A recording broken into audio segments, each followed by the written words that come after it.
So you see here, what you're going to need to do is carry the x, okay? Now, and once you carry the x, you're going to find the state square some root. words, Now, okay? on And this that's really really is explain explains the the whole tricky dynamic, because because if you this bring whole the kids wheel into has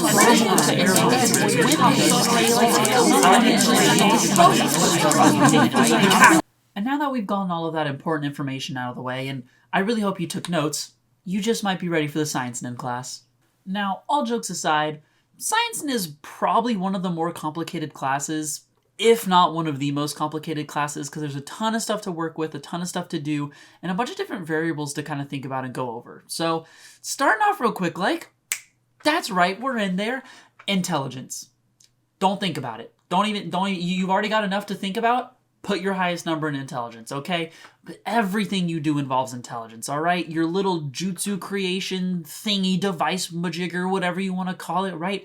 Even if you're doing like the tech upgrade side and you're kind of upgrading your body, you're still going to want intelligence. Pretty much everything that revolves around this class is going to involve around intelligence, which you're basically an inventor, so like it adds up.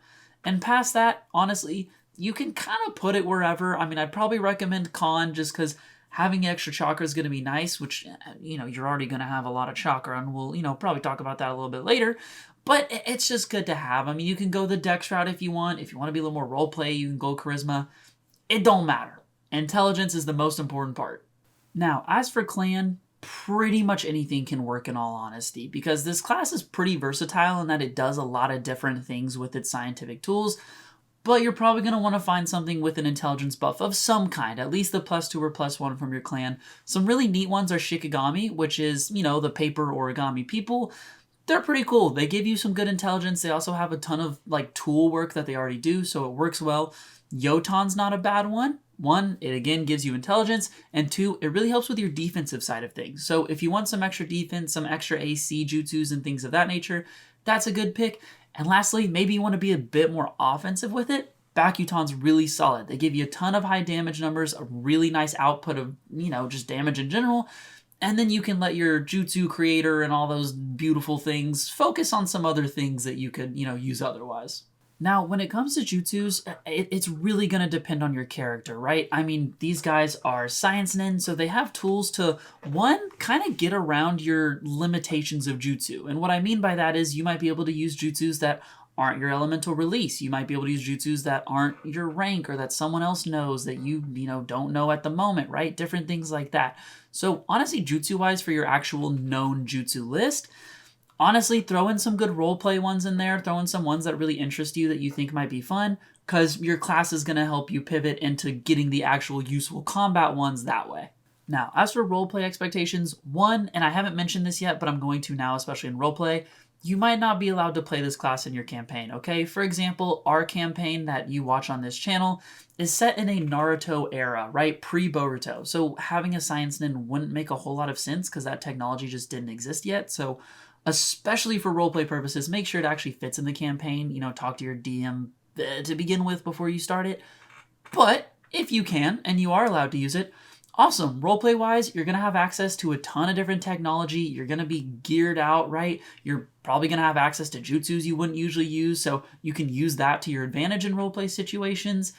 Like I just mentioned before, you might have access to more roleplay-esque jutsus than usual, so roleplay-wise, super versatile class. It's going to heavily depend on your character, but be sure to use that technology to your advantage. Now, as for combat, obviously you're a Science-Nin. You're technology-driven, so you're either going to be using the, little arm device that they have in Boruto to pop out other jutsus. Some of the subclasses let you tech yourself out, very cyberpunk-esque, right? Things of that nature. So combat, just expect to be using technology in some interesting manner. More than likely using jutsus you shouldn't, buffing items that you should or shouldn't have to an extent that they shouldn't be able to be buffed to. Things like that. So if you like the idea of your combat being very futuristic, this is a solid choice. Now going ahead and starting right into our subclasses, our first one we have is the Chemist, and they're exactly what they sound like, alright? They have access to a few unique elixirs and potions that they can kind of concoct and use. They're also able to buff a lot of the more support items, so things like smoke bombs, blood pills, stuff of that nature. They're able to enhance past a normal limit. So if you like the idea of those kind of support items and being, a bit of a chemist, hey, solid choice. Now this next subclass is titled Scientific Jutsu, and these guys do what you think, right? They use their scientific ninja tools in order to be able to enhance their jutsu, maybe use their jutsu that they shouldn't be able to use. Maybe when using their jutsu, they just kind of amp it up with this tool, making it stronger. Lots of different options. So if you want to be a ninjutsu specialist, but kind of instead of being typical, you have more of that kind of science aspect and a few different options instead, go with that scientific jutsu. Now, for the three of you out there that watch Boruto, if you know Kawaki, right, that's what these people are. And this is going to be Shinobi-Ware.